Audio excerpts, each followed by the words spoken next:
কথা শুনেন, তাদের অবদানে তো ইসলাম আজকে এই পর্যন্ত প্রসারিত হয়েছে।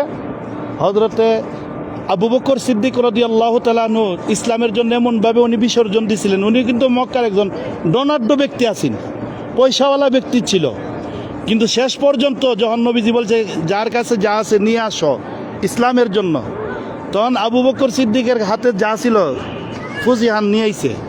নবীজি জিজ্ঞেস করছে, হে আবু বকর, বাড়িতে কি রাইখা আসছ?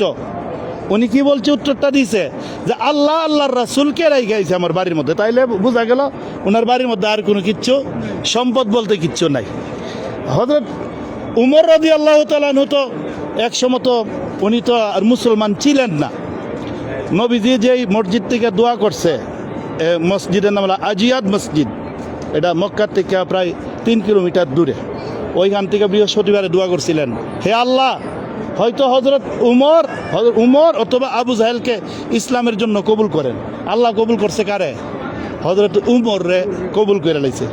যেই উমর ইসলাম গ্রহণ করার পরে বলছিল, ইয়া রাসূলুল্লাহ, আর লুকায়া আজান চলতো না, ইসলামের দাওয়াত কি আর লুকায়া চলবে না, প্রকাশ্য চলবে, প্রকাশ্য। হযরত উমর যখন ইসলামের মধ্যে কবুল হয়ে গেছে, তখন কিন্তু ইসলামের প্রসার আরও বাইরে গেছে। তো যেই উমর রাদিয়াল্লাহু তাআলা মুসলিম জাহানের দ্বিতীয় খলিফা, এই জায়গার মধ্যে উনি বসবাস করতেন। এখানের মধ্যে ঐতিহাসিক মসজিদ, এই মসজিদের নাম হলো মসজিদে উমর। এরপরে যে আরেকজন খলিফা, ওই খলিফার নাম হলো উসমান জিন নুরাইন। ওনারকে উসমান গনি বলা হয়। গনি শব্দের অর্থ হইল ধনী। গনি শব্দের অর্থ কি? ধনী, পয়সাওয়ালা ব্যক্তিত্ব।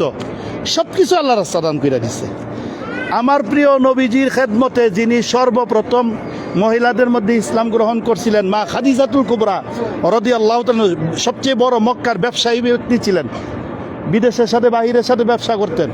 ওনার যত সম্পদ আছেন সব আল্লাহর রাসূলকে দান করে দিছে। এইটা হলো প্রেমিক। আর হযরতে বেলাল রাদিয়াল্লাহু তাআলা নবীজিকে কত ভালোবাসতেন।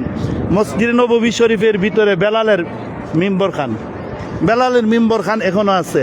এই যে মিনারা, এখানে দাঁড়িয়ে যে আজান দিতেন, আজও পর্যন্ত এই জায়গার মধ্যেই মসজিদ নববী শরীফের মধ্যে মুয়াজ্জিন আজান দে। এই বেলাল দে আমার নবী কবুল করছে, আশিকে রাসূল বেলাল। এই বেলালের মসজিদ হয়েছে এখানের মধ্যে, সব ভাঙ্গা ফেলাইছে। বেলালের মসজিদ এখনো জায়গাতে আছে। ওই সাইডের মধ্যে সব এলাকা ভাঙ্গা রয়েছে। মসজিদ ইজাবাত এখনো পর্যন্ত এই অবস্থার মধ্যে রয়েছে। এই জিয়ারাগুলি আরব দেশের মধ্যে না আসলে পাওয়া যাইত না। মক্কা মদিনা শরীফ না আসলে বোঝা যাইব না। আমাদের দেশের লোকেরা তো এটি দেখার দরকার। আর অনেক কিছু আছে দেখার। যে আমরা ওই দিন আসার সময় যে বদরে যেই জায়গাগুলি দেখে আইছি, সবাই যাইতে পারে না। বদরে যাইতে গেলে 100 রিয়াল গাড়ি ভাড়া লাগে, যার জন্য সবাই বদরে যাইতে পারে না। যা না, আবার অনেক মুআল্লিম চিনেও না। বহুত মুআল্লিম আছে মক্কা মদিনার, নতুন নতুন যারা মুআল্লিম, তারা কিন্তু অনেক কিছু চিনে না। আল্লাহর রহমতে আমার কাছে এটা আমার ব্রাহ্মণবাড়িয়ার মতন লাগে। মক্কা মদিনা আরব দেশটা আমার লাগে কি, আমার ব্রাহ্মণবাড়িয়ার মতন আমার কাছে লাগে। তো আল্লাহর রহমতে আপনারা যে এগুলি দেখতেছেন, এই দুইটা নয়ন দিয়া যে দেখতেছেন, দেশে যাওয়ার পর এটা কিন্তু চোখে বাসবো। কি বলেন ভাই, বাসবো না? আল্লাহর মতো চোখে বাসবে। যে কোনো একজন আলেমে যদি ওয়াজ করে, আলোচনা করে যে আমি এই জায়গাটার মধ্যে গেছিলাম, তাহলে অলসতা হইলে দেখতে পারতেন না। একটু সাথে সাথে তাইকে আমাদের দেখার দরকার।